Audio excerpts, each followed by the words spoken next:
this debt, this destruction. Global news impacts us. We have to change the way we live. This is why we need independent media. Hey everyone, this is Kit Cabela with Harlens Media. Welcome to our Tuesday show. It's really snowing outside in the city of Chicago, but hey, it's what we're used to here. I'm joined today with my co-host Daniel Upker. Shout out to our tech priest and Nasir Faze for manning the board. Shout out to all of our wonderful moderators. I'm seeing Lainey Peterson in here, Gamer for Life, Ali Alexandra, Mona Carmona, Ayana E. Heller, Fred Edward. All of you guys, wonderful moderators, everyone. We got the best moderators. If you have a question, they might answer it. Yes, and you know we're always open to questions. But first, there's a couple of things I got to make an acknowledgement for. Let's get the camera on me real quick. So first, I want to acknowledge just a super chat that we got from yesterday's show from Carmen Moore.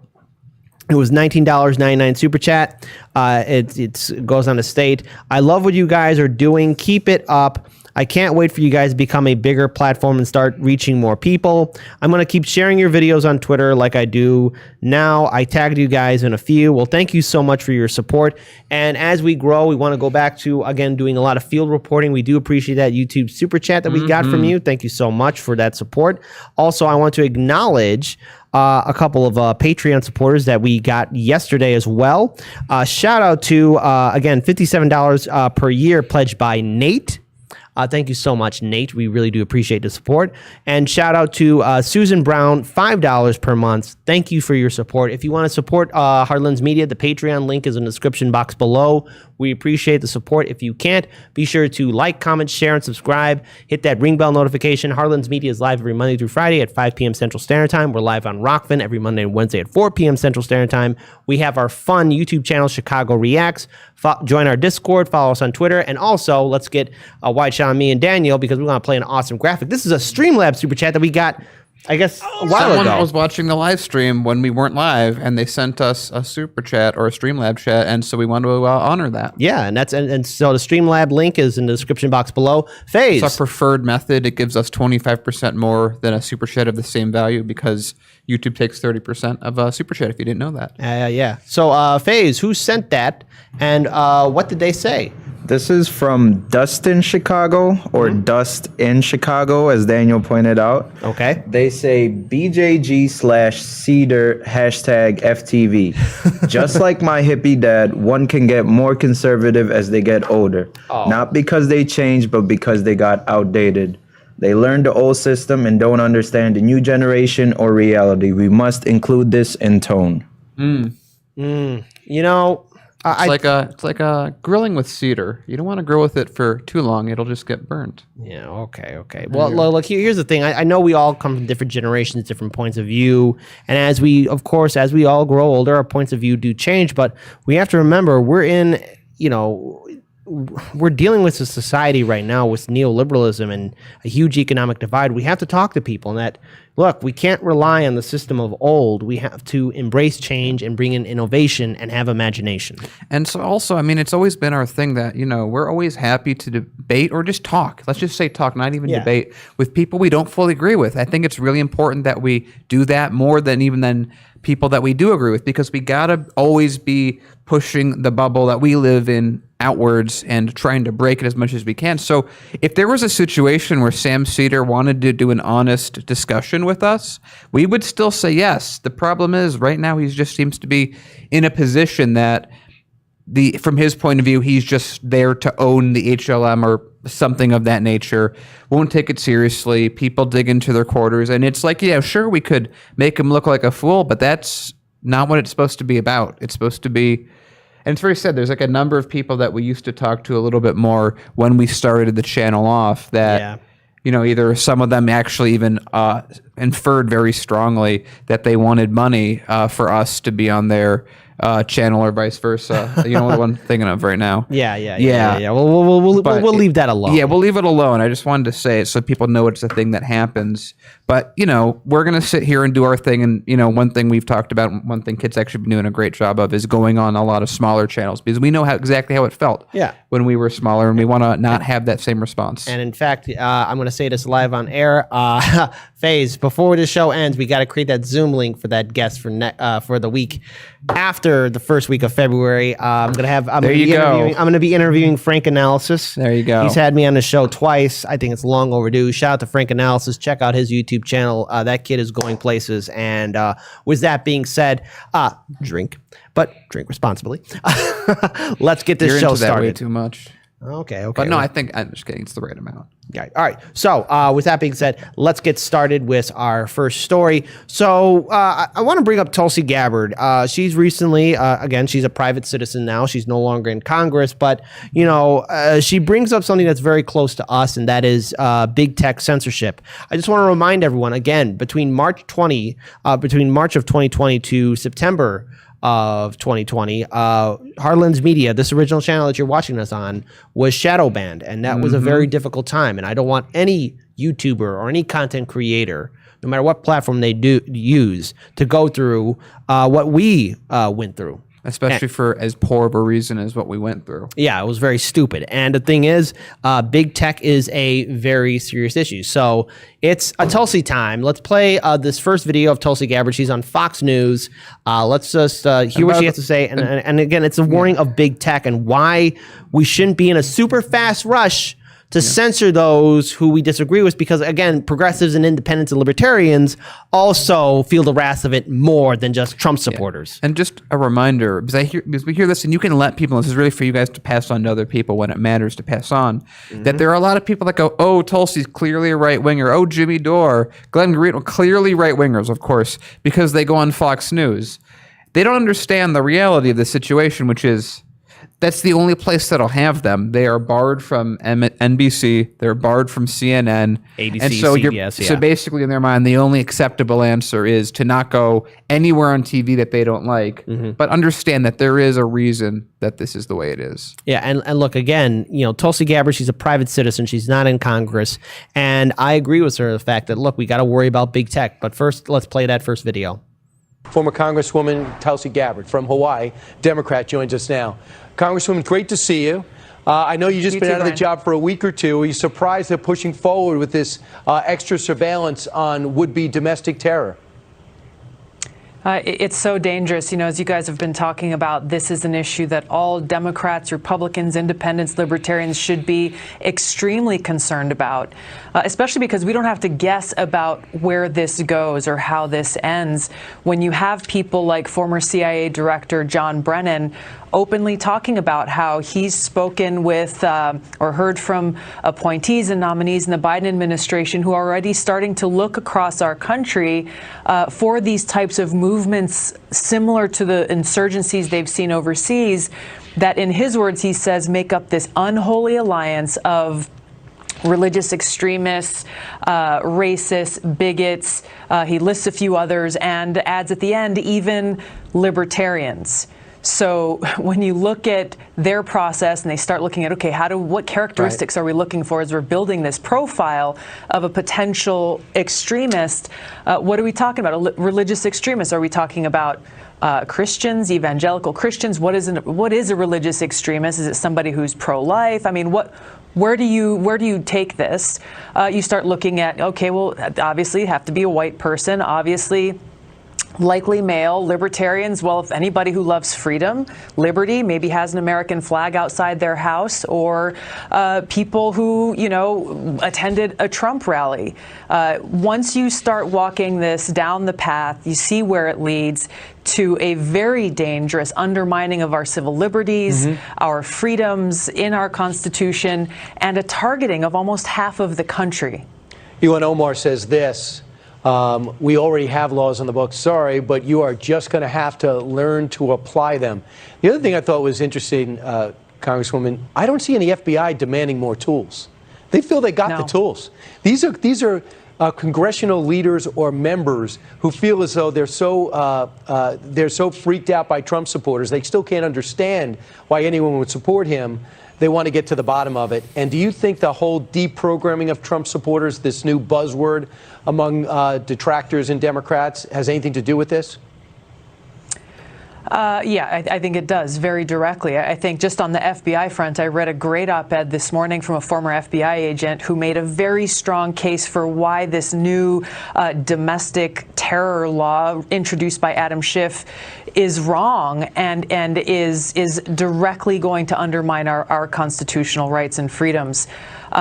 This whole effort, whether you're talking about this bill or people saying that we have to deprogram these Trump cultists and people who voted for Trump because they've been radicalized, all of this just goes to further tear our country apart. And it moves towards the thing Joe Biden said in his inauguration speech that he shouldn't happen, which is a dehumanization of your opponent. And that's where his voice is so necessary right now. He is the president of this country. He delivered this speech, his voice, himself, speaking to the American people. He needs to denounce people like John Brennan and their statements, bills like the one Adam Schiff put forward, and truly speak to the American people about how we must come together around, the Constitution, around our Bill of Rights, around these rights that have been endowed to us by our Creator. If he had your leadership ability, he would do it. Maybe he still will. That's why she ran for president. Congresswoman Tulsi Gabbard, thanks so much. Okay, thank you, Brian. Let's just address just what Tulsi Gabbard was saying in here. Which is again was what happened in the Capitol. I think it took a lot of people off guard. And let's just remember that a lot of those individuals were let in by the cops, and there was now of course there was violence back and forth between the cops and some of those individuals. So it's 50-50. There is in most situations where the cops are, and there are peaceful protesters that turn violent or violent. But again, I'm going to quote rules for rulers, as I always love to do. Yeah. The people only invade the palace when the army lets them. Yeah, but the thing is, though, let's look at the aftermath. And the aftermath is that Facebook and Twitter, in their rush to remove Donald Trump, also went after a lot of his supporters, individuals that may have tweeted for Trump. But now we're seeing progressives, independents, socialists, libertarians, democratic socialists also feeling the wrath of this chopping block of internet censorship by Facebook, by Twitter, and other media platforms. And it's something that we should be concerned about, because this is going to impact a lot of content creators, and just not news channels as well. I mean, look, there's a lot of progressive news channels on YouTube as well, but there's also libertarians, there's also independents, socialists, all that kind of stuff. And this is something we have to be afraid of, because again, seeing this, I'm already having nightmares of what we went through between March and September of 2020, and I don't want anyone to go through that. But let's really be honest with all of you. We nearly lost everything because of censorship, because of the shadow ban. It's devastating to know, like when we had to close up shop here when the lockdowns were happening, it was very real where me and Daniel were talking about, well, if Harlan's Media remains censored, do we sell the studio? How do we end everything? And it was difficult, because I know he was upset, I was upset, and we had no answer to give anyone. Daniel, real quick before we play the next video. It's a thing that we got to worry about, because on one hand, in a lot of ways, they're trying to pass new laws, but like even as things are, like if you don't include like the NSA level stuff or the CIA level stuff, the stuff that like people like us would go through, I actually am not super against the laws in the books. Not because I don't think that they're bad, but like comparatively, it's not our biggest priority. And ideally, if you want to you don't do censorship through. Again, it's like this big thing. Oh, your First Amendment exists on Facebook and YouTube. We know it doesn't. We understand that legally as things are written. That's probably a much bigger issue. Net neutrality, a much more relevant issue to us of picking and choosing what traffic gets to be prioritized, which is perhaps the biggest thing, that we're not a mainstream outlet. So our viewership and the amount of reach we get and the amount of people that get alerted to our live streams is just not as good as theirs. That's a much more relevant thing to us. And the fact that YouTube at any moment for any reason can go, you guys are out. And technically, based on the agreement that you do when you sign up for being on YouTube, that's something they can do. That's much more of an issue. And that's something that has always been an issue that we've talked about. But that's getting ramped up more and more and more. And that's personally what I'm more worried about, is that we don't have a fix for either opening up net neutrality so that they can't make these choices, or simply tweaking through the FCC that they can't do this. Because I'd like to have, like, if you're going to kick out a channel it's basically a job, it's a livelihood. YouTube is a job creator, as they like to say, I should say. They should have a system that goes through the regular censorship thing. Like, you have to, like, if It has to be the same as what the government standard is for free speech. That's all I ask. Yeah. All right, let's play this next video. Again, this is Tulsi Gabbard speaking about censorship and also Congress and its willingness to enact more censorship. Let's play this video to get to hear its full entirety from Tulsi. The mob that stormed the Capitol on January 6th to try to stop Congress from carrying out its constitutional responsibilities were behaving like domestic enemies of our country. But let's be clear. The John Brennans, Adam Schiffs, and the oligarchs in big tech who are trying to undermine our constitutionally protected rights and turn our country into a police state with KGB-style surveillance are also domestic enemies and much more powerful and therefore dangerous than the mob that stormed the Capitol. Now, John Brennan said, So I know looking forward that the members of the Biden team who have been nominated or have been appointed are now moving in laser-like fashion to try to uncover as much as they can about what looks very similar to insurgency movements that we've seen overseas, where they germinate in different parts of the country and they gain strength, and it brings together an unholy alliance frequently of religious extremists, authoritarians, fascists, bigots, racists, nativists, even libertarians. Now, President Biden, I call upon you and all members of Congress from both parties to denounce these efforts by the likes of Brennan and others to take away our civil liberties that are endowed to us by our Creator and guaranteed in our Constitution. If you don't stand up to these people now, then our country will be in great peril. Okay, so now here's a connecting story that a lot of people should be worried about, because again, we should be concerned about big tech and Congress willing to let big tech run amok with censorship, because Wikipedia, this is an article from Ben Norton. Now, this is a very long article, and you could find the link to all of our stories in the description box below in the show notes. This video is going to be clipped, so when you see this video clipped and you want to see this full article, go to our main live show. You'll be able to see it in the video on our YouTube channel, but it's important you guys check out this article. It's written by Ben Norton. Wikipedia formally censors the Grayzone as regime change advocates monopolize editing. So I want to read a couple of excerpts from this article. So internet encyclopedia giant Wikipedia is censoring independent news websites by adding them to an official blacklist of taboo, depreciated media outlets. Sounds shockingly familiar, depressingly familiar. And again, Wikipedia is a very large outlet. Wikipedia is deciding who's in and who's out. By the way, I want to point out Wikipedia is a free open platform. So if anyone gets the idea to, I don't know, copy all of their listings and everything and basically copy how they run their site and create a new Wikipedia free or something of that nature that doesn't have these things, that can be done technically. So the Grayzone is among the news sites targeted by the censorship campaign. Others include leftist and anti-imperialist outlets like Mint Press News and Latin American news broadcaster Telesur, among with several other prominent right-wing political sites, including the Daily Caller. The campaign to blacklist the Grayzone was initiated by Wikipedia editors who identified as Venezuelans and openly support the country's right-wing U.S.-backed opposition. Oh boy, here we go again.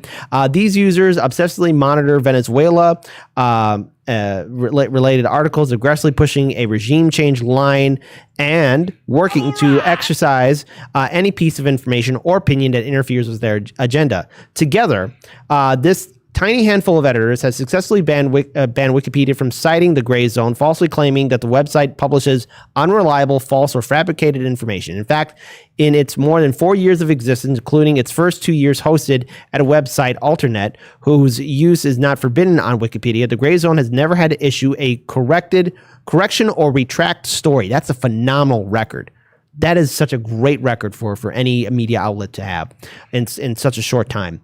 Even more absurdly, the editors behind the campaign to blacklist the Grayzone made it clear in their public discussions that they were motivated to censor the Grayzone's reporting based on the political perspectives of its writers, not on the basis of any falsehoods or distortions that appear on its website. This is some bad news, folks. Anyone who doesn't agree with us is an invalid source. The Wikipedia editor who presided over the official survey to censor the Grayzone is a hyper-partisan supporter of the Venezuelan opposition. Excuse me. This figure also initiated and moderated the surveys to successfully blacklist Telesur and Venezuelan analysis among the few news sources that challenge the hegemonic anti-Chavista perspective furthered by Western mainstream media. Wikipedia has imposed numerous guidelines against this kind of advocacy editing, which blatantly violates the platform's founding principle mandating a neutral point of view. But the website and Wikimedia Foundation that runs it has taken no action against the gang of politically motivated editors that targeted Grayzone. Instead, it has given them free rein to flagrantly sabotage the encyclopedia's ostensible commitment to neutrality and shield the public from critical reporting that conflicts with Washington's agenda. The cast of editors seeking to censor the Grayzone runs the gamut from Russiagate conspiracy theorists to anarchist neocons to regime change lobbyists to elite Venezuelan opposition members. Basically, anyone threatened by journalism that challenges the Washington consensus. Their ability to dominate Wikipedia is symptomatic of a larger crisis that has fundamentally corrupted the website and torn its stated principles to shreds.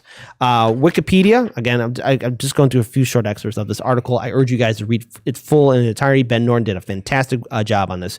Wikipedia is one of the most popular websites on Earth with more traffic than the mega corporation Amazon. Oh boy, Jeff Bezos must be so jelly.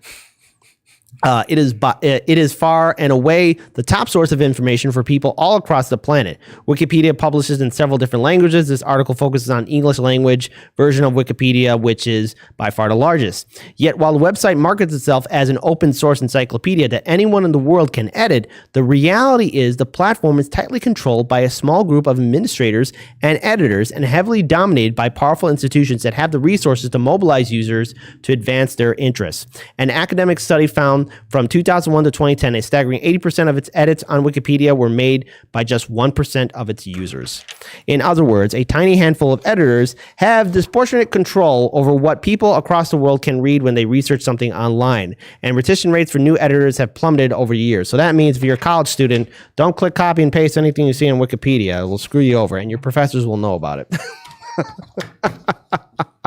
Wikipedia's blacklist of independent media outlets, and this is an important excerpt from this article. Wikipedia maintains an official list of reliable sources. These are the news outlets that editors are allowed to cite in an article. Prominent editors and admins who have special privileges not afforded to average users debate what sources are considered legitimate on the encyclopedia. There is no independent oversight of this process, and it is, for the most part, monopolized by a small group which has repeatedly shown blatant political bias. In its list of reliable sources, Wikipedia maintains a hierarchy of classifications to measure how accurate a media outlet is. These designations have a color and name.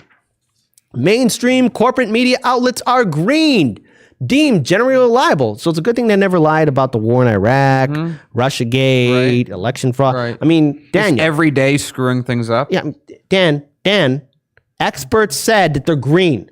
So stop that. Watch your tone or I'll stab you with an adjective. Oh, that would All right. suck. So the Associated Press, AP, Reuters, New York Times, Washington Post, Wall Street Journal, Fox News, Huffington CNN. Post. Yeah, that's right. I forgot that. CNN, BBC, The Guardian, Bloomberg, The Atlantic, The Daily Beast, BuzzFeed, The Intercept are all green lit of approval as well.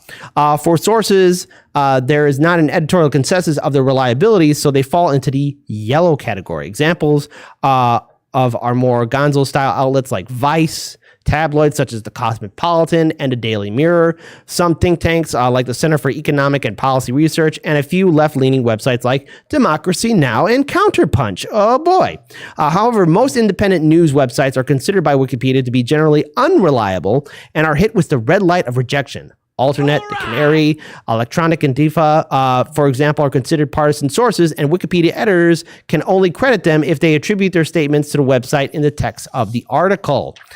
Some right-wing websites, such as The Blaze, which is, I think that's Glenn Beck's outlet, hey, they're still around. Good. Congratulations, Glenn. You somehow hamster balled your way to the present. Well, all right. Well done, Glenn. The Daily Wire, the Quillette have been hit by the designation as well, as long as libertarian website Zero Hedge. But the censorship targeting the Grayzone represents an entirely different level of suppression.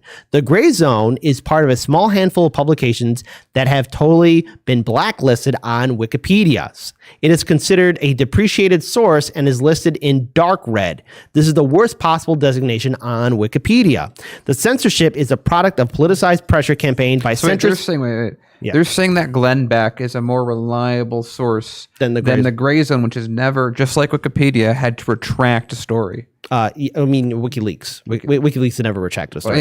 Yes. But the Grayzone, there is a large difference between Wikipedia and WikiLeaks. They are two different things. Well, apparently they don't have to retract anything either if they're wrong or not.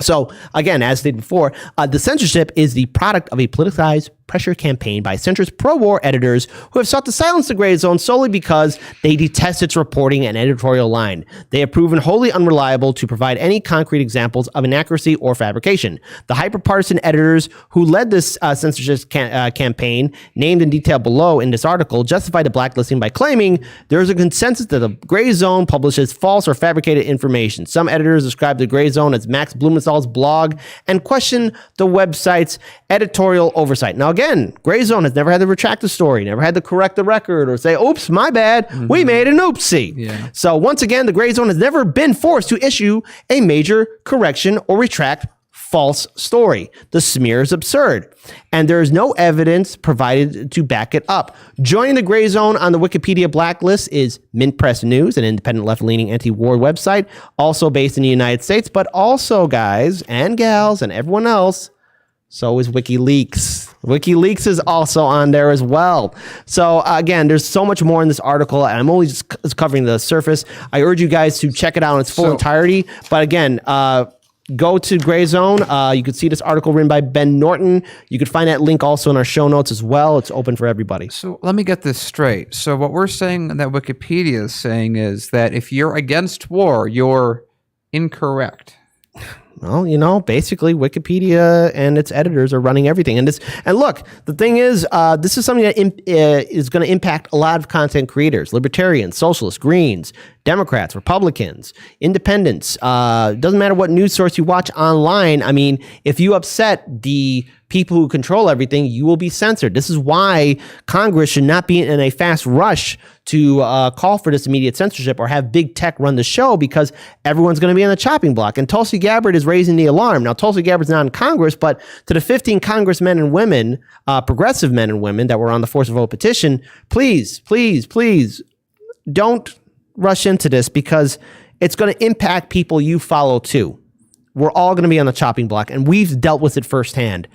Censorship is not the answer, and we cannot be going into our own small little bubbles, because if we're all stuck in our echo chambers, nothing will change.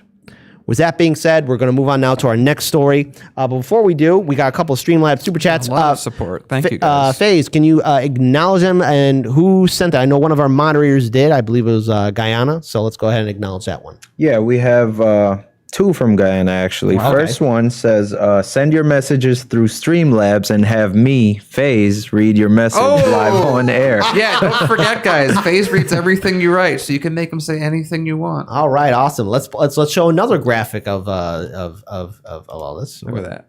All right. All right. You copied me. There we go.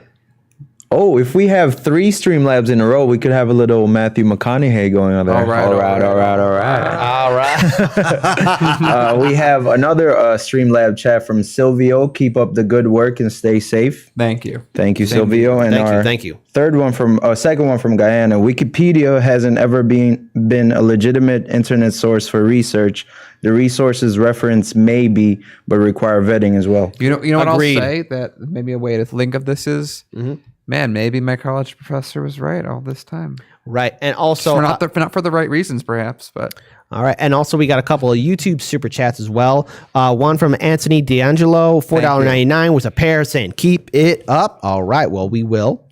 We also got another YouTube super chat from Giffy. Haven't seen you in a while. Yeah, Kit still says your name whenever it comes up on the. You guys rock. I'm so happy to see HLM still going strong. Yes, thank you so much. $6.90. Thank you so much for the YouTube super chat. We do appreciate it. If he was there when we were just a selection of moving images. Yes, Giphy was there from the beginning.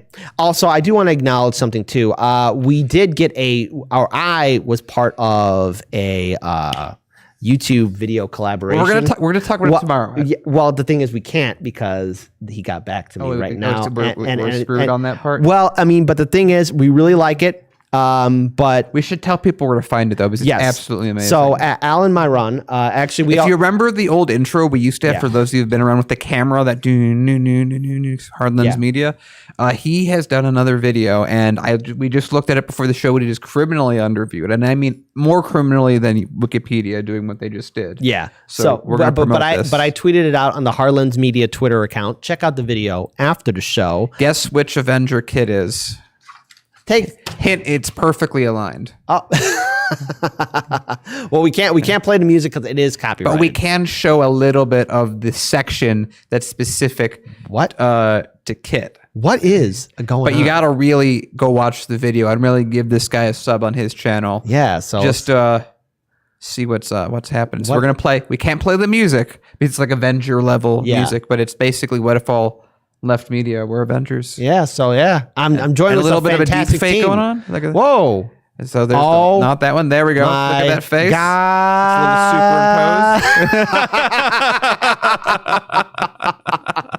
Superimposed. That's right. Saw how I handled Thanos.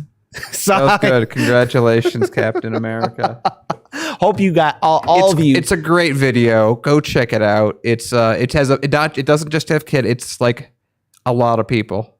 Yes. So yes, I'm joined with a great team of Avengers, but you'll have to find out who they all are and what is going on. But with that being said, Daniel, you got a story for the people. What is going on? Okay, so coming from our good friend Case Study, who again, I think every day I feel like we need to hire just because we're using so much of his amazing cuts and content. I wanted to bring a video of Morning Joe being themselves. Of course, not very effective or good, except if you make a lot of money, then they're okay. And I want to talk about the idea of progressivism and Joe Manchin. Well, let's let them do that for us.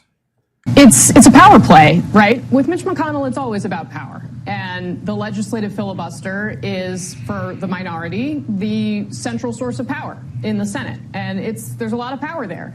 It also is about getting some leverage over Schumer. If he could have had Schumer pledge publicly not to do it, it likely would have infuriated some people on the left. And there's one person in particular, Alexandria Ocasio-Cortez, who's thinking about primarying Chuck Schumer.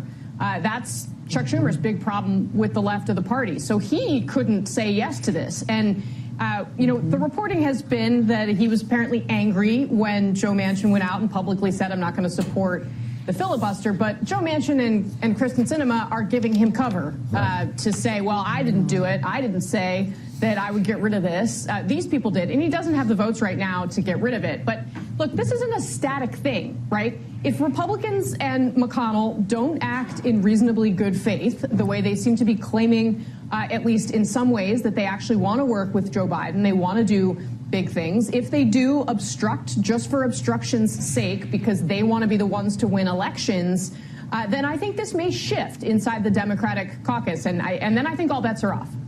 Yeah, no, Casey, it's funny. I mean, I'm sure it's not funny to Kristen Sinema, but, I'm looking on Twitter and I'm hearing some of these comments from people attacking Kristen Sinema. Well, she can just leave the party. And I'm sitting there thinking, what are you, a Republican in Georgia? Like, Kristen's, you have two Democratic senators in John McCain and Barry Goldwater's state. And you want them to leave? What? Do you think you're going to get Che Guevara elected out there? Oh, look at me being realistic. People gotta grow up. And Joe Manchin, he's voting like he's a Democrat. Last Democrat from West Virginia. He made Democrats the majority party. He is in a state that Donald Trump won 68% to 29%. And these idiots on Twitter, who, yes, they are still in their mind. So you heard it, guys. If you disagree with anything, Joe Scarborough, former Republican congressperson, senator, whatever, I don't care, former almost VP of Donald Trump, the guy who said on MSNBC that he would rather vote, or told someone to be quiet when they brought up that they would rather vote for Trump than Biden, not Biden, Bernie, in the election. That's the guy you got to take super seriously on issues such as this. And again, I want to point out there that we know how this works. When you put progressives in these red states that talk on populist topics, on populist issues, you know what people that do coal mining or have families that have done coal mining for much of their life like the idea of? Medicare for all to deal with their coal lung, or their black lung, I should say, from mining all that coal. Maybe having some jobs programs out there. That's sort of things that they like. Those sound like very progressive topics. And just to remind everyone else, why am I blank on the game? The guy that almost ran against Mitch McConnell that was blown out by Amy McGrath. You mean we interviewed him. Charles Booker? Charles Booker. He did really well in the primary until the Democrats put more money into his opponent they brought up last minute, who's, again, just like all the other people they run against Republicans, which is, I'm just like my opponent, except not as good. Yeah, Charles Booker. I like shooting guns, but not as big as Mitch McConnell. I like doing this, but not as much as Mitch McConnell. There's something else I want to That's their entire thing. And then Booker, what does Booker do? He has a really good campaign that's run on almost no money, and it almost wins. Democrats ignore it. They don't give it any funding. And then, he loses basically being outspent like, what, 50-1 or something crazy like that. And of course, Amy does what every other Democrat that's running, and that's why they keep losing seats. This is Nancy Pelosi's strategy. So when Joe Scarborough comes out and says, he's the only Democrat in the state, and he's basically already a Republican anyway, in all but name, what he's really saying is, don't change anything. Don't do anything. No other strategy can work. Take it from me. And go ahead. Okay. So, again, let us not forget, too, that the Democrats spent a crap ton of money in West Virginia specifically for Joe Manchin. Because, look, they're corporatists just like the Republicans. It's all one big club. George Carlin was right. One, I can't swear on air because they just don't give a crap about you. They don't. Mm-hmm. And two, it's one big club and you ain't in it. So whether you are a Republican voter, Democratic voter, independent, socialist, libertarian, doesn't matter your point of view. If you're not part of the big club of the top 1% that owns our prostitute politicians in the Republican establishment and Democratic establishment, they're not going to care what you think. And now the Democrats have a majority in the House, Senate, and presidency. Watch them fart it away, and then 2022 will be a disaster. But we'll be covering that later because I know we got another video. But I know that Joe, in that scenario that Kit's bringing up, his response would be, see, you just need to move more to the right, like me. Yep. Of course, he doesn't have that voice. He's more, you have to work. He's more of a Sam Cedar type, if you think about it. Oh, what do you think, guys in the audience? I'm curious. Do you think that democratically vote? Let's democratically vote. Is Joe Scarborough and Sam Cedar? Is there a bit of a connection between the two of them? How they think, how they act, how they talk. One, if you think, yeah, Daniel, I think that's a fair point. And two, no, they're nothing alike. And then three, make your own option. Yeah, well, hey, that's what happens when you're on the Peacock app that's owned by Comcast. That's connection with MSDNC. Oh, I'm sorry, I'm having brain freeze. Let's look. Yellowtail. Yeah, let's go ahead and play this next video. On the left and the right, eating Cheetos. The Cheeto dust getting in their eyes. They can't see. Like how lucky they are to have Mark Kelly and Kristen Sinema in Arizona. Joe Manchin. You guys are stupid if you think differently than this man. Republicans in Georgia that are starting civil wars. Wait, they just put you in the majority, and you want them to leave the party? You're attacking them. It is insanity. A weekend. Caddy, I'm sorry. You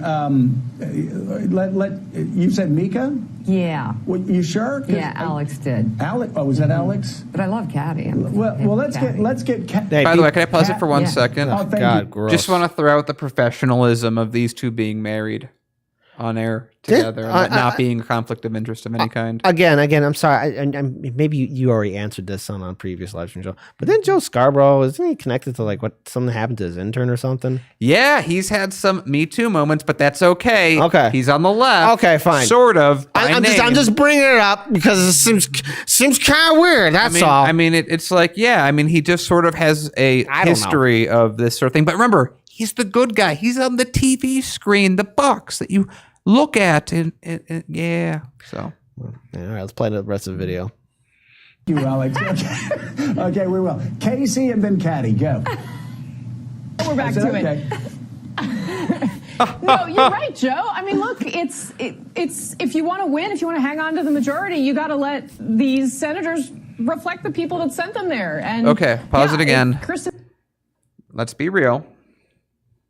Joe Manchin got reelected because they poured money into his campaign. They could probably have won 5 or 6 campaigns in other states. So money wins elections in America 90% of the time. If you're running standard people against each other, you need vastly less money when you have a populist. They don't understand this, nor do I think they care. They get to sit every morning. Joe gets to sit next to his wife. Mika gets to sit next to what I hope she thinks is her husband.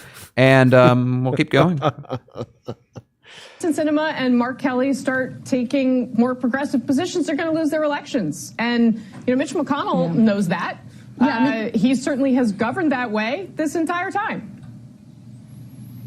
And we saw this play out in the House too, right, with Abigail Spanberger after the election. It was exactly the same thing. She came back and she said, you can criticize us moderates in the Democratic Party for not being progressive enough, but if we take the positions that AOC has taken, we're not going to get elected in red districts in Virginia. And then guess what? You don't have a majority anymore in the House of Representatives for the Democrats. So, you mean the same House that has been consistently losing seats ever since Nancy Pelosi implemented the strategy that they're talking about working?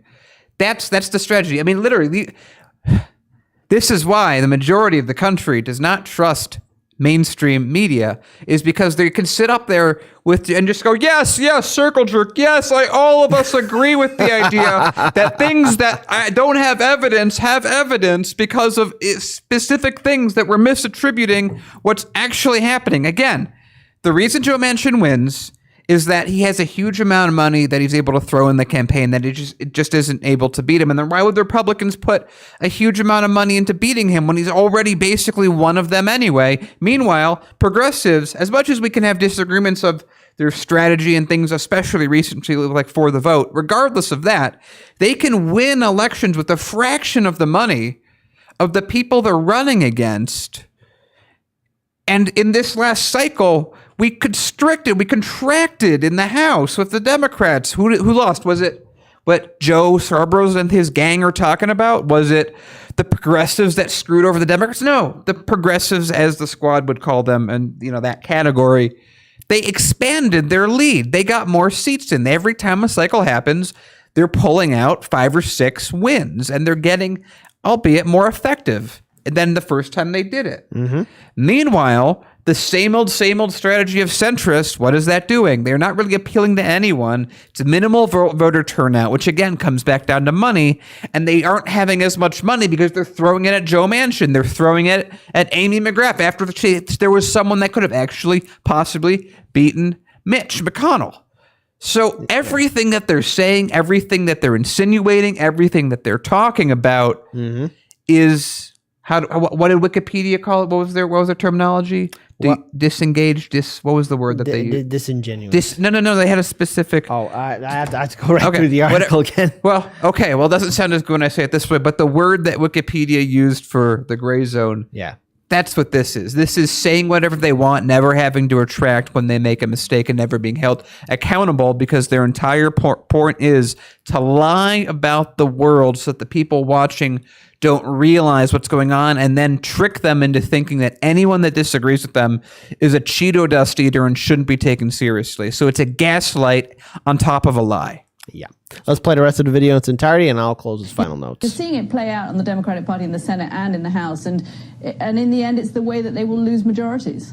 Yeah, elections have consequences. Sure do. Joe Biden's the president, so he's signing some executive orders, and the Democrats get absolutely drubbed in the House elections. Which Democrats, Joe? So, I mean, I'm just talking math. If the Democrats had no, you're not. Big year you're talking in 2020, if they had not done so poorly in legislative races, then, yeah, they would be able to move further to the left. As it is, they're going to have to make deals with moderate Democrats. Okay, so let me just address something.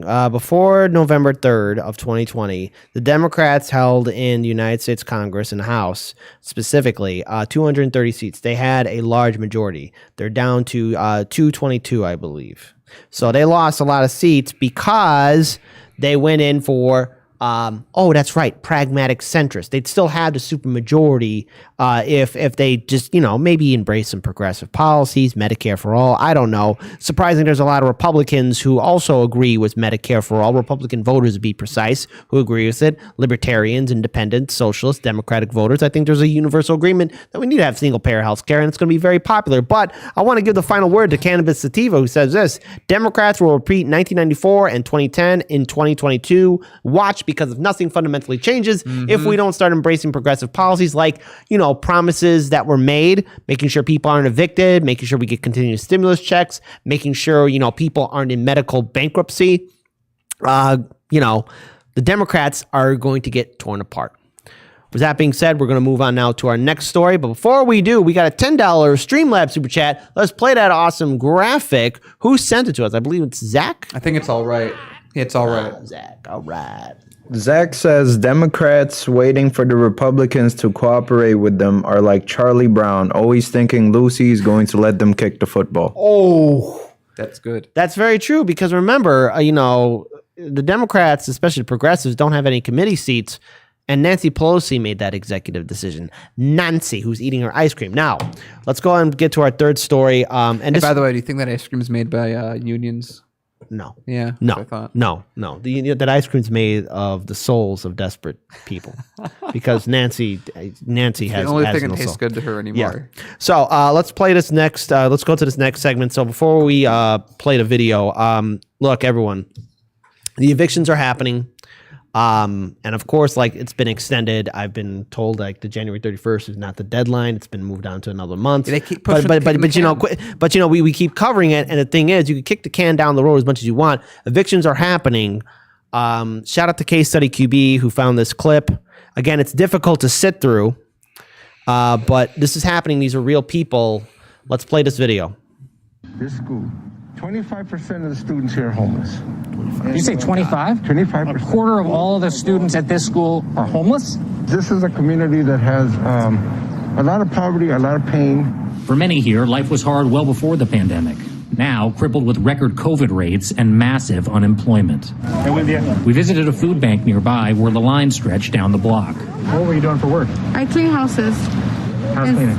Yeah, since the pandemic started and everything went down. U.S. Senator Alex Padilla is from Pacoima. We met him at a busy COVID testing site. The virus has disproportionately impacted lower income communities, and that describes this community. It's working class. Last fall, researchers predicted California would be the epicenter of the next COVID wave because it has the most economic inequality in the country. In affluent Brentwood, where Vice President Kamala Harris has a home, COVID cases at the beginning of January averaged 601 for every 100,000 people. In Pacoima, that number was 5 times as high. Many people here can't work from home, so they get infected at their workplaces, bringing the virus to their families. How many people do you guys know that live here that have gotten it? Like 7. Is it pretty difficult with everybody living together like this? Yeah. Senator Padilla is headed to Washington with all of this in mind. We do need to advance policies like living wages. The wage to live on and raise a family on is very different in different parts of the country. But here in California, here in Los Angeles, people are feeling the pinch big time. A pinch with lives on the line. Katie, you heard Senator Padilla himself talk about solutions for what is happening out here, not just in terms of a vaccine, but in terms of policies that address the vast economic inequality here in the state of California, and particularly in Los Angeles, like a living wage. And I think that, for me, what stuck out talking to people both at the public housing project there in Pacoima and also all throughout this part of the city is that they have been faced with, have lived with challenges here for all of their lives. Manufacturing closed here in Van Nuys at the GM plant. These are things that you know as a Los Angeles. Okay, so looking at that video, it's going to get worse. You're going to see more stories like this. And the thing is, if the United States Congress doesn't act now, if they don't step up in regards to providing economic and social relief for working class citizens all across this country, we're going to see more people being evicted. And again, 25% of those students are homeless. You know, sounds very first world. I mean, again, in the richest country in the world, we have money for endless wars. We have money to bail out banks and corporations and Wall Street. We have money. We have the ability to give tax breaks to the top 1%, but we can't take care of our people. We can't rebuild our infrastructure. We can't get rid of medical debt. We can't get rid of student debt. We can't have affordable college. We can't do anything about climate change. We can't have Medicare for all. We can't have a universal basic income. I mean, Democrats, I'm just saying, this is 1 year of 2021, you got to do something, because we're going to be covering an update about the stimulus and about the minimum wage and so much more, especially with Daniel's final story. But I just want to let you guys know that if nothing fundamentally changes, or if action isn't taken in this year, I dread to think really how bad it will be for the Democrats in 2022. I mean, I do hope that, you know, maybe somebody will step up and actually lead, but the midterm election cycle, if the Republicans don't capitalize on this epic failure of the Democrats, well, then I don't even know who's advising them at this point, but we got to look at something new. And I just want to end it with this before I hand it over to Daniel. I'm in support for Moving for People's Party, because we got to look at something different, because a two-party system has failed us and we cannot trust it anymore. So, first of all, again, the issues that these people are facing didn't start at the beginning of COVID. They didn't start when Donald Trump was elected president. Mm-hmm. These issues precede that by decades. These are people that have lived in this sort of squalor-like, disinvested area for generations.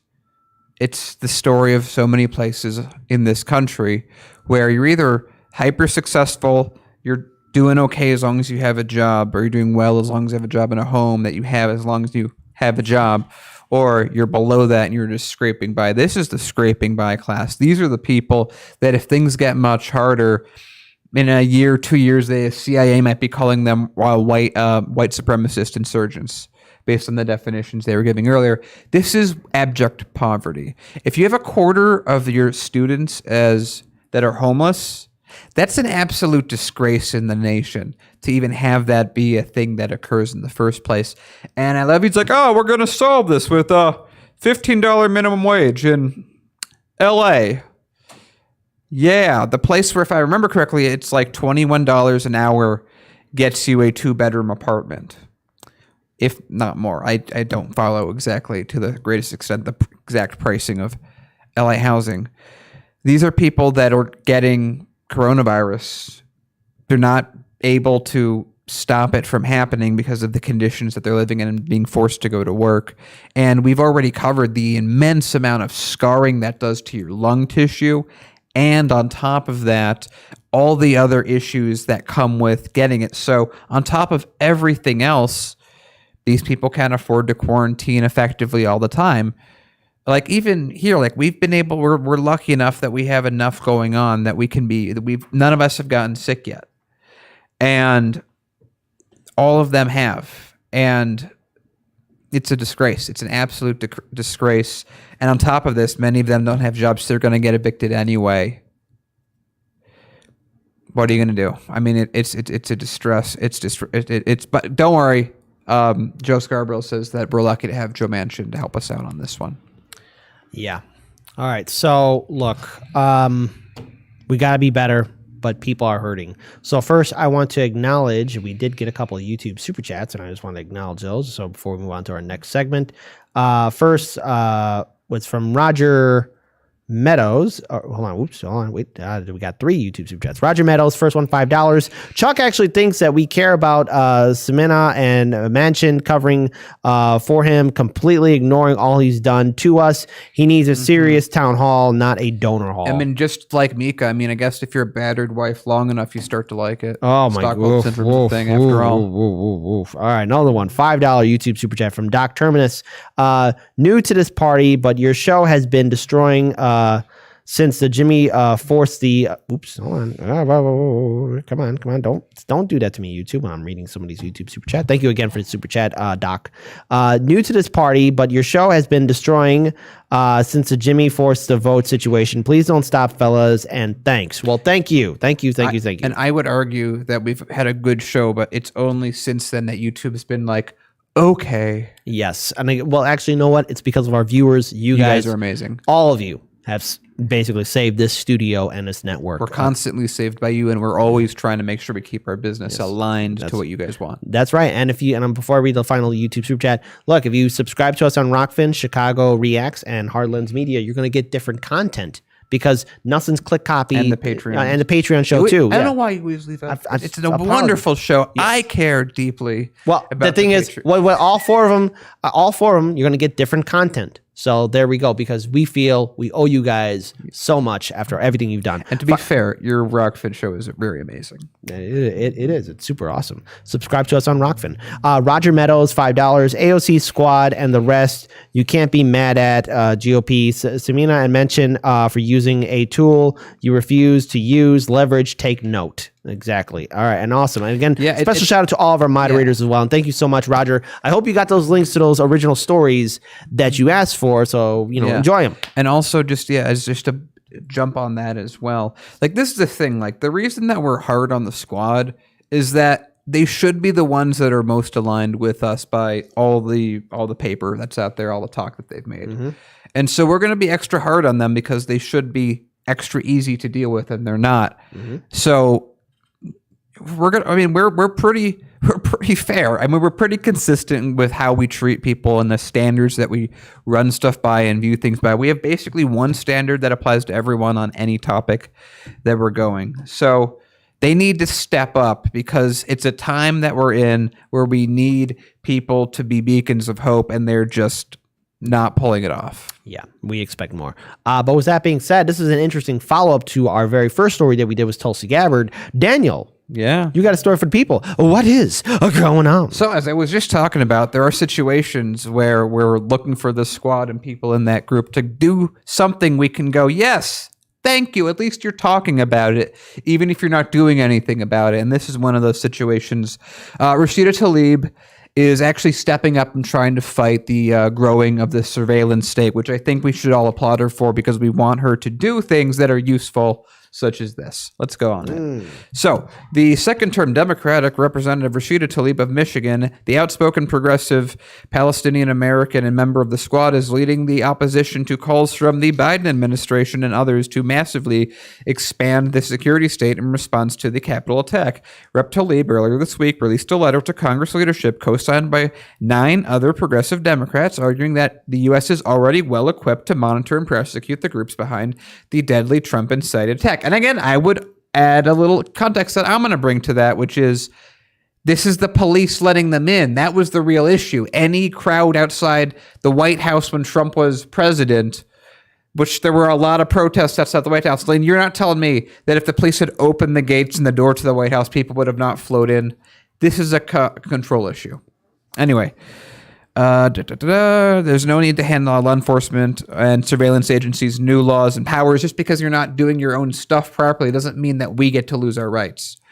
In the letter, Tlaib noted that several other expansions of the security state, especially the Patriot Act, passed in the wake of September 11th attacks, were largely used against marginalized groups. Yes, she also warned that eroding civil liberties is not the answer to holding accountable the Trump supporters who stormed the Capitol. Yes, thank you. Tlaib also caused a stir this week with her comments on Democracy Now!, which Wikipedia we now know looks as a not valid or not too valid a news agency akin to they're Glenn Beck. I think they're in the yellow. Yeah, so they're Glenn Beck adjacent then. Yeah, or whatever it is, somewhat adjacent. Wherever it is, it's a bad system. Go watch the previous thing, in which she described Israel as a racist state for not providing COVID vaccines directly to the Palestinians. Because remember, they're sort of like in an open-air prison and can't really get these themselves, so they're at the behest of Israel. Hopefully they don't shoot them with snipers while they're at it.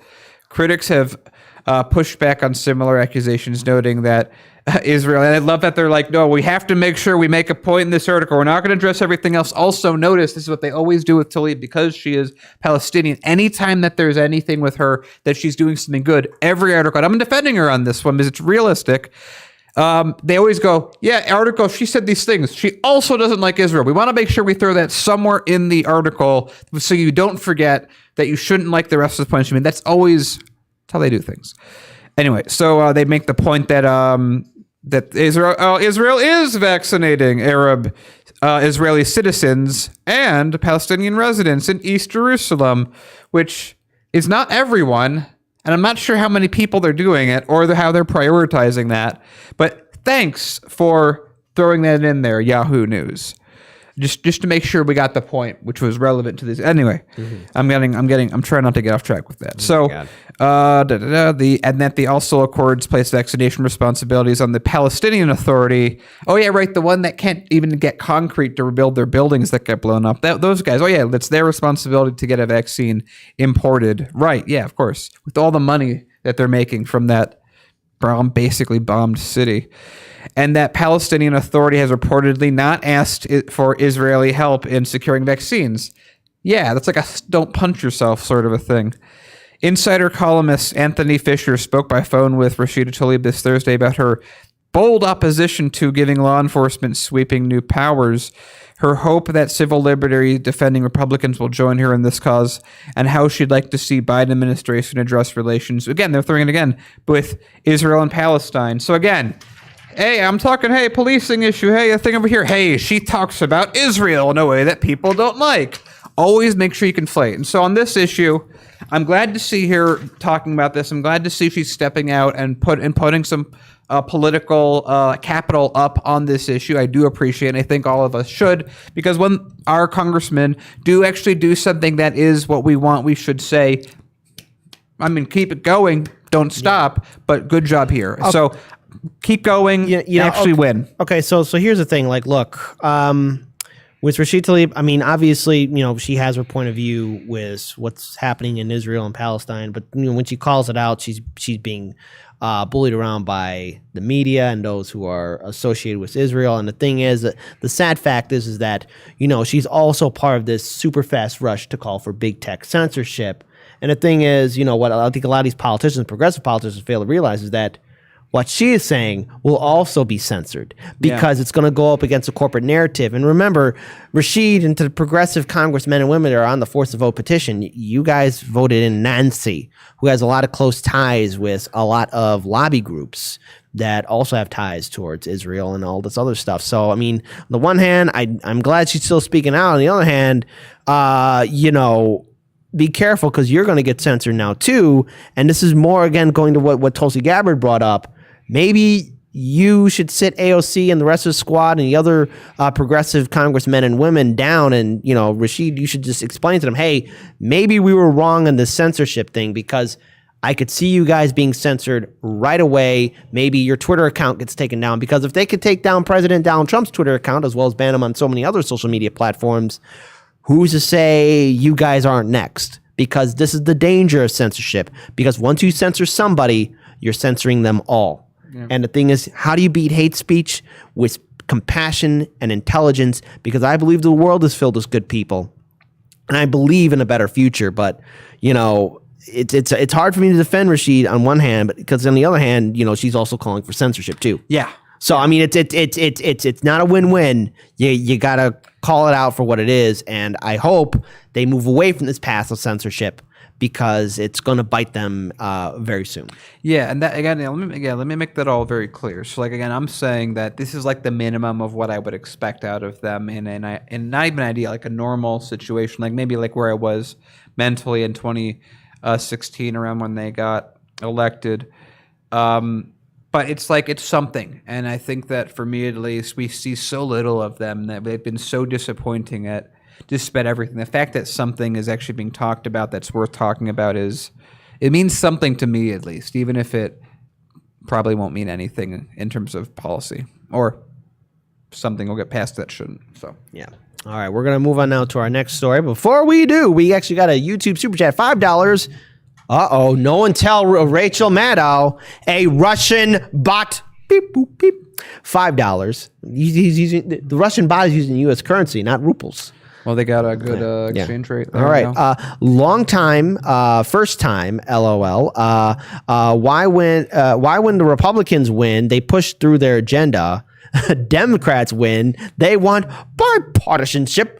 Dems' political game is weak as blank. Yeah, well, the Democrats' entire thing is chasing the Republicans. And again, if you look at both parties from the point of view of Europe, we have two far right parties. Well, I mean, again, I just want to really quickly remind everyone, Ronald Reagan was not a good guy. He led to a lot of really bad things. He was the first coming of Trump, effectively. And if he ran in either party today, he would be laughed out for being a socialist. Yep, and I think a lot of people forget that he did some vomit in my brain. Some Iran-Contra stuff. Yeah, well, he did a lot of terrible things. That's not right enough. Yeah, there we go. Yeah, so there's a few handful of things he might have done. Well, whatever. Anyways, it doesn't matter because Ronnie Boy Reagan led us to this neoliberal economic system that we have. And also, I want to address something else too. This is why we got to look at a third, not a third party, but a new major party, and for me, it's a Move for People's Party. I want to see what they're going to do. Luckily, we only have one party right now, so there's room for two right now. Yeah. So we gotta definitely create a new political movement, and if anything, you know what, I would describe the Democrats and Republicans in a basketball game. The Republicans are the Harlem Globetrotters. The Democrats are the Washington Generals. That's why they want bipartisanship, because their game is weak as blank. But now let's move on to our next story. So, hey everybody, let's get the camera on me. Hey everybody, I'm speaking to you through the camera. Remember the stimulus? I'm looking up. I'm looking down. I'm looking at the window. I'm looking at the door. Now I'm looking at the Democrats' pockets. Where's the money? Where's the money? Oh, and everyone who remembers the minimum wage too, but don't worry, we will be getting to that at the very end of the story. But I just want to let you guys know, White House signals it could agree to narrowly target stimulus checks. So the Biden administration, Bidening it up, could be open to adjusting eligibility levels for the next round of coronavirus stimulus checks to ensure the relief flows to families who need the emergency funds the most, the president's top economic advisor said Tuesday morning. Brian Dessy, who joined CNBC's Squawk Box, that's what they call it. So I'm going to say it. Squawk I'm going to yawn when they do that because it's a terrible name. From the White House, said he has welcomed Republican feedback. He has welcomed Hold on, let me read that again one more time. I'm just like, my brain is dying in my head. Again. He has said he has welcomed Republican feedback in recent days, and the party's focus on targeting President Joe 3030's Biden's relief plan in those dire financial straits. When it comes to the checks, we put forward a proposal that passed the House with 270 votes. 44 Republicans voted for it. Denise, director of the National Economic Council, said, referring to the bill the House approved in December that included, again, $2,000 direct payments as proposed by then President Donald Trump. So just remember that $600 is not that down payment. That $600 is something else, okay? The Democrats promised us $2,000. And by the way, I love also... Not $1,400. Yeah, just really quick. I love how the Democrats also have successfully, I'm not really sure how they have done this, especially since they lowered the amount from $1,200, have taken credit for passing something when Trump was president on behalf of Biden. And I'm sure Trump didn't pass something on behalf of Biden, if I'm not mistaken. They then took a $1,200 check, reduced it to $600 back in the fall. They took a $2,000 check that Trump wanted to send out with his big, with my big, he's already gone. I already lost my thing of him. You lost your Trump voice? Yeah, whatever. Doesn't really matter. And they knocked out his $2,000 check that he wanted. But because they Biden and Nancy knocked down the $1,200 check into $600, and Trump passed it under his presidency, it's now their check, even though they didn't want to pass $2,000 because they thought it would be his check. And now Biden's taking $600 out of the $2,000 he promised from some other president that he already dropped by $600 anyway. So my point is still, $1,200 was stolen out of your mouths anyway. Yep. Also, and I just want to a little bit fast forward on this article. As written, the president's plan calls for funds to streamline vaccinations, a $400 weekly unemployment supplement, state and local government support, a $15 minimum wage. It also calls for $1,400 stimulus checks They said 2,000. Remember that, folks. They said 2,000, which compromise about $1 trillion of the total $1.900 trillion proposed. For Democrats who hold a razor-thin majority in the Senate, opposition to the bill from any one party member puts the legislation in jeopardy. Joe Manchin. Sorry. Don't know what came over me. The chamber is currently split 50-50 with Vice President Kamala Harris as a tie-breaking vote. The only good thing that the vice president can do. Thus, early opposition to the size of the bill from Senator Joe Manchin, Democrat from West Virginia. Again, Senator Joe Manchin, Democrat from West Virginia, the one that Joe Scarborough was going to bat for really hard for. You know? Yeah. Has forced the Biden administration to seek support from more moderate members of the GOP, including Senators Lisa Murkowski of Alaska and Mitt Romney from Utah. By the way, you know how they were like, hey, the Republicans are these terrible deplorables that we all need to hate, and we're putting laws together to do that. Also, we would really like their support on issues when we don't actually need it. Now, hold on, everyone. I want you guys to remember this. Guys and gals, I want you all to remember this. Even before Biden's inauguration, Joe Manchin, Democrat from West Virginia, the most conservative Democrat in the Senate, reportedly said he would absolutely oppose another coronavirus relief check to Americans.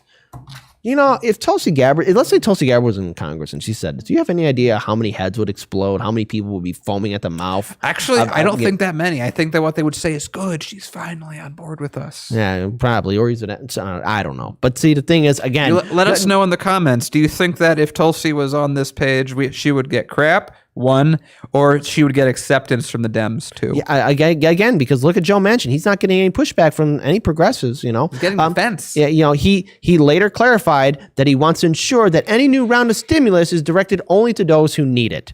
So there's going to be a lot of red tape. And also, you know, it's a lot of people still haven't got their previous stimulus checks. Just wanted to throw it out there. He and his Republican colleagues also argue it could be too early to fully appreciate the economic benefit of the $900 billion stimulus package Congress passed in December, which included $600 checks. Don't spend that $600 in one place, folks. Hey, man, I'm going to buy 1/10 of my rent payment that I have due. Woo! Yes. So anyways, the article then talks about how the Democrats are trying to get this passed through bipartisanship. But I want to play this video. Shout out to Steve Cox, who we actually interviewed on this show. And he caught this little clip just to rewind back to what happened in good old Georgia when the Democrats were trying their very best to get that Senate majority. Let's play that video.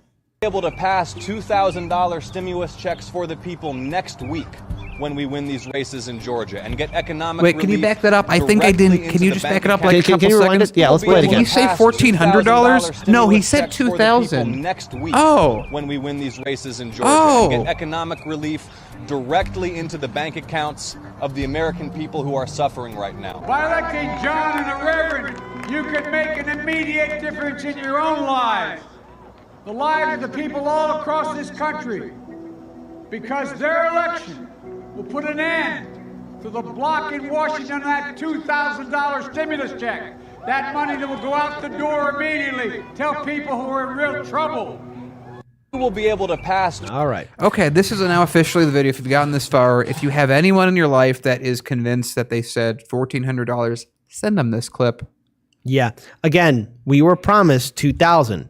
$2,000, not $1,400.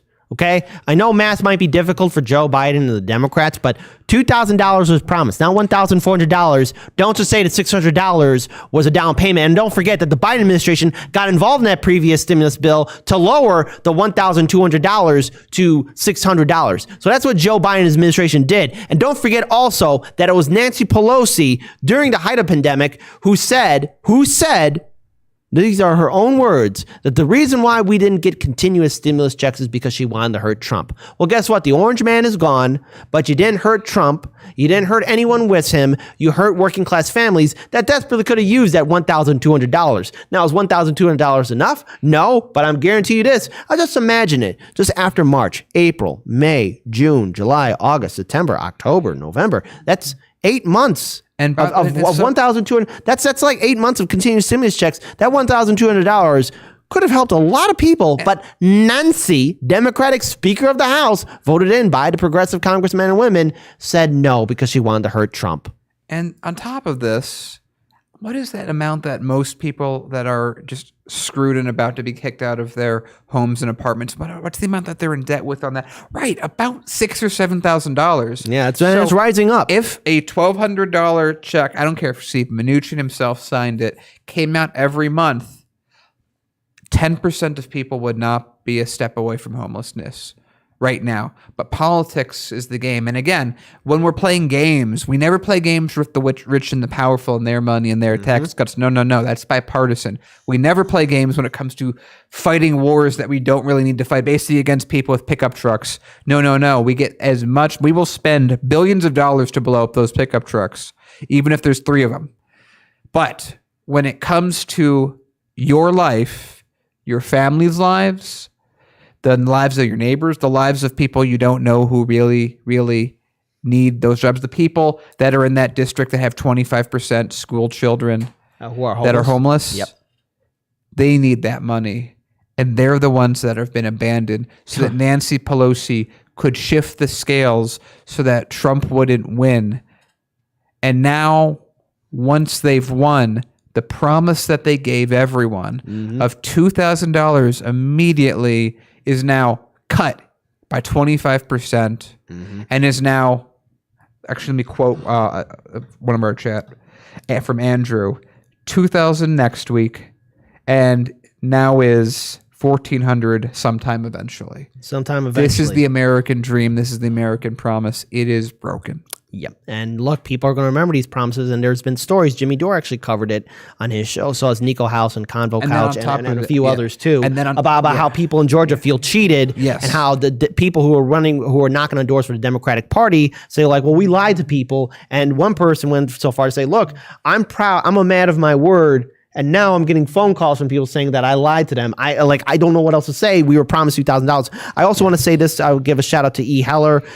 E. Heller, one of our moderators, said it should be $4,000 per month. It should be much higher. I also want to acknowledge another person in the live stream chat as well. This is from Dave La Violette. I hope I said your name correctly. If I got $2,000 a month, I'd feel wealthy.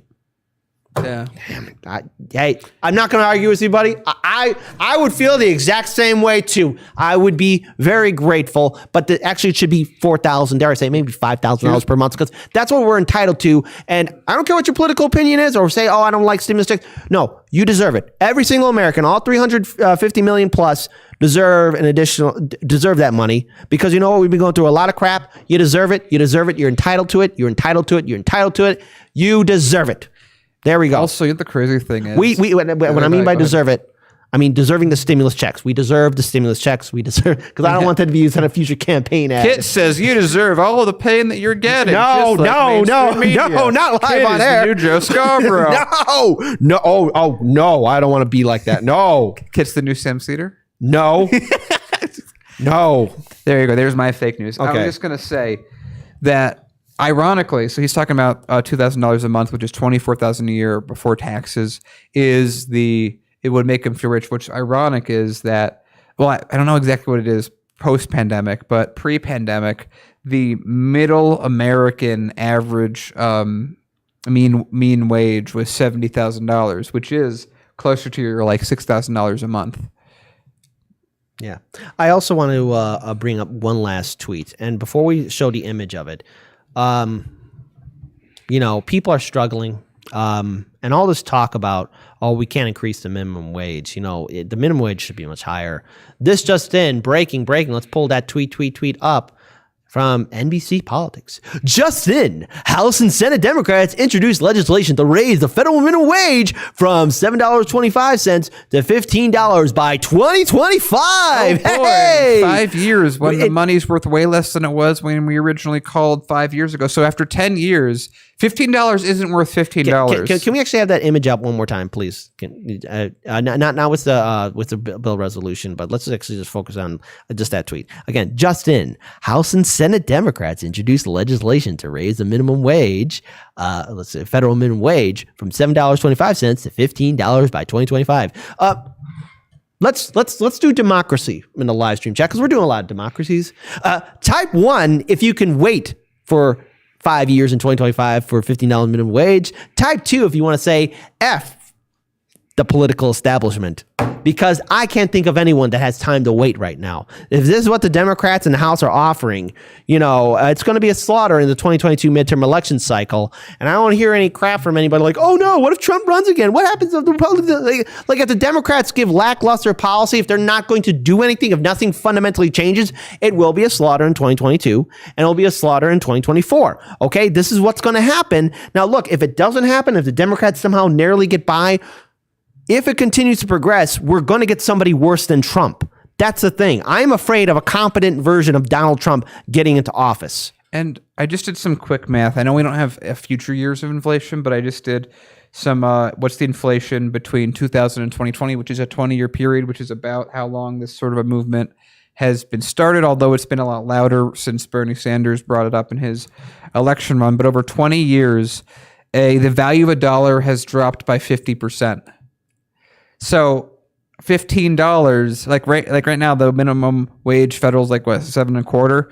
So right now, $7.25 today minimum is worth about $3.50 back when this was started. So if everyone calling right now for $15 and then passing $15 in an additional 5-year period, because they always want to phase it in, is worth no relation to phase. No. Yeah, is now worth $7.50 at the time that it was being called for 15.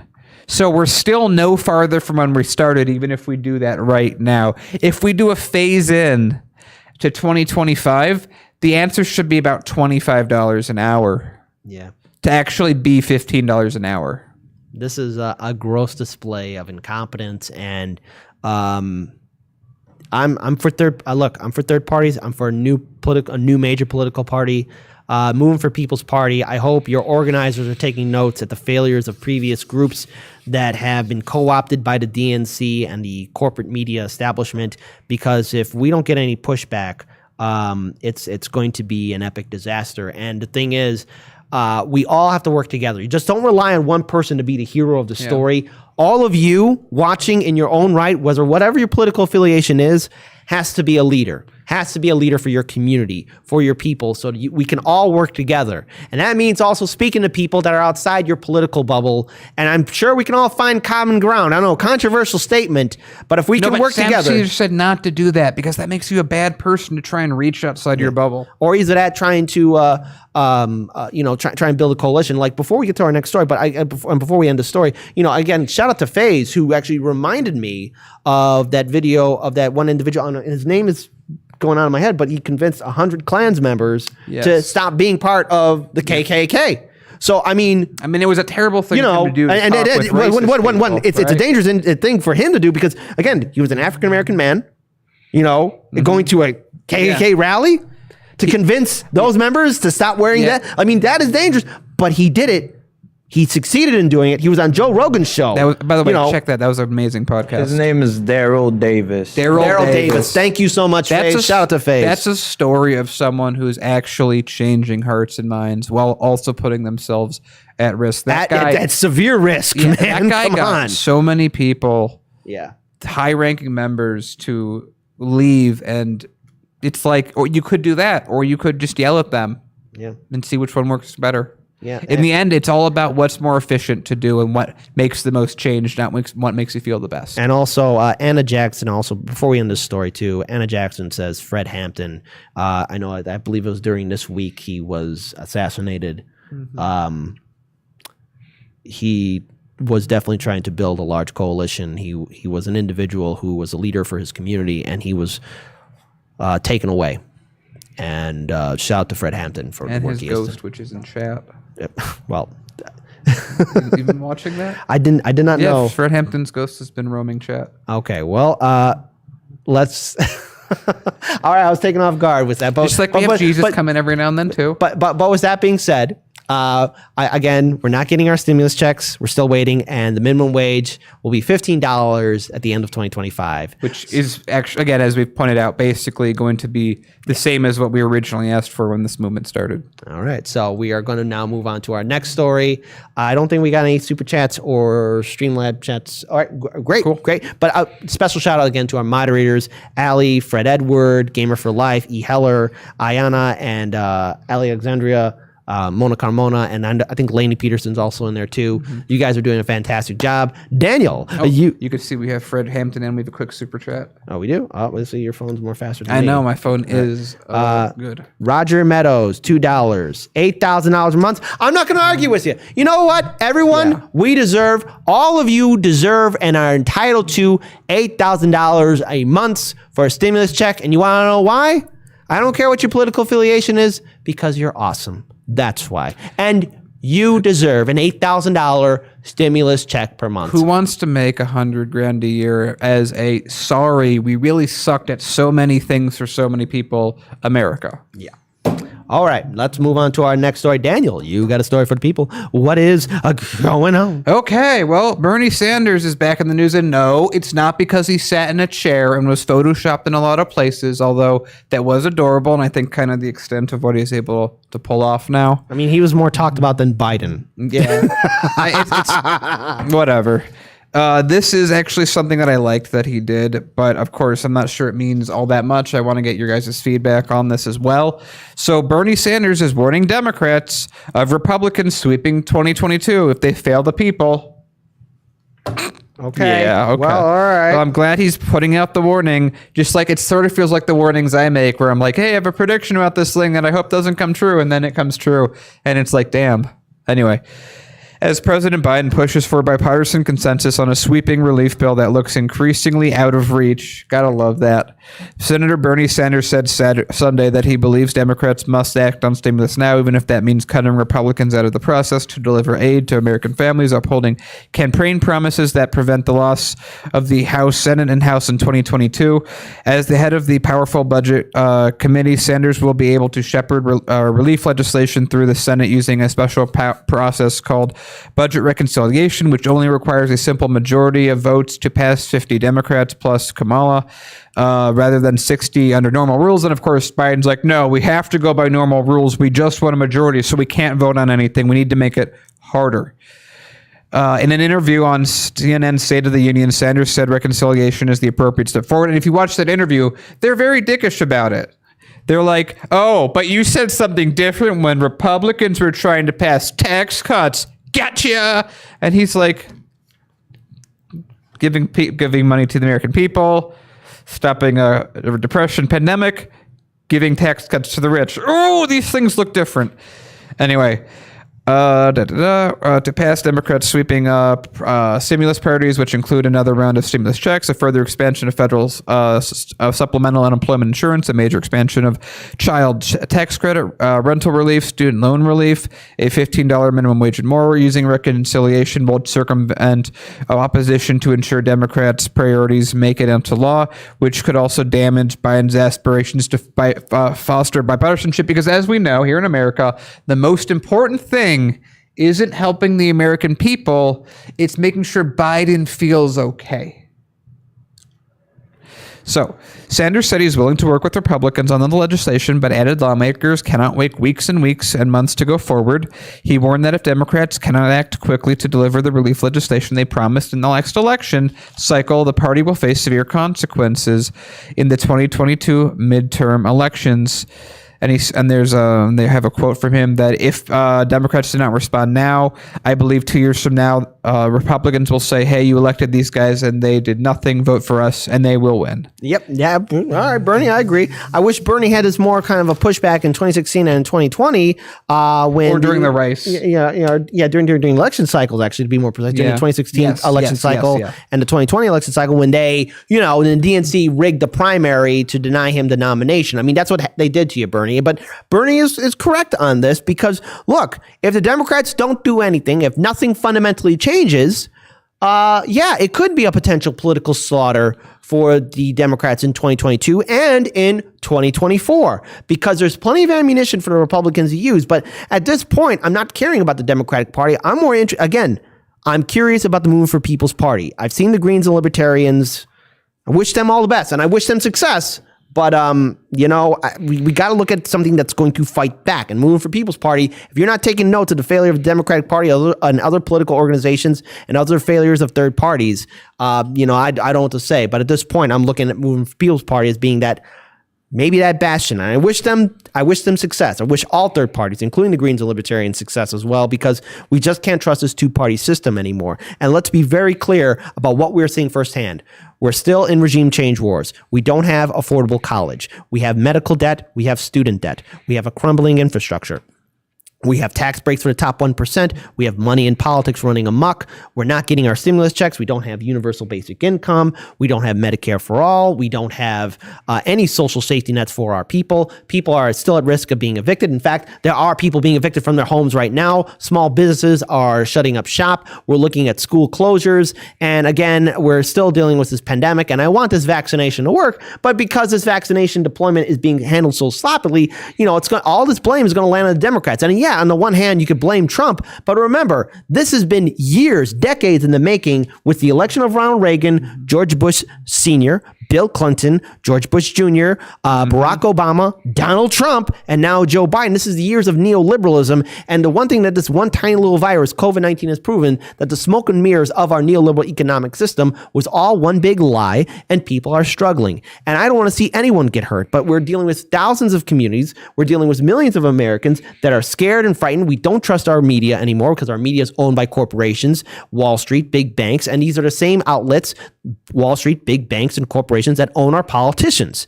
So we have a system that is designed for failure, and the corporate Democrats think, well, vote blue no matter who because we're the lesser of two evils. But when you vote for the lesser of two evils, you're still voting for evil. We got to break this system, and Bernie Sanders is correct.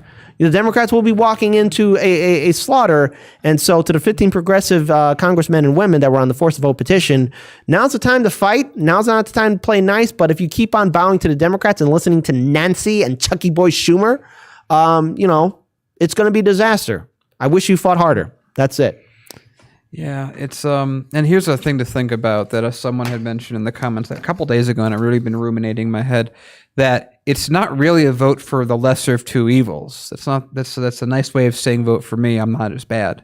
What this really is voting for the more effectively marketed evil. Yeah. And we got to break this two-party system. I think with that being said, we're going to be wrapping things up. I think we did get a YouTube super chat, though, real quick. Got to acknowledge it.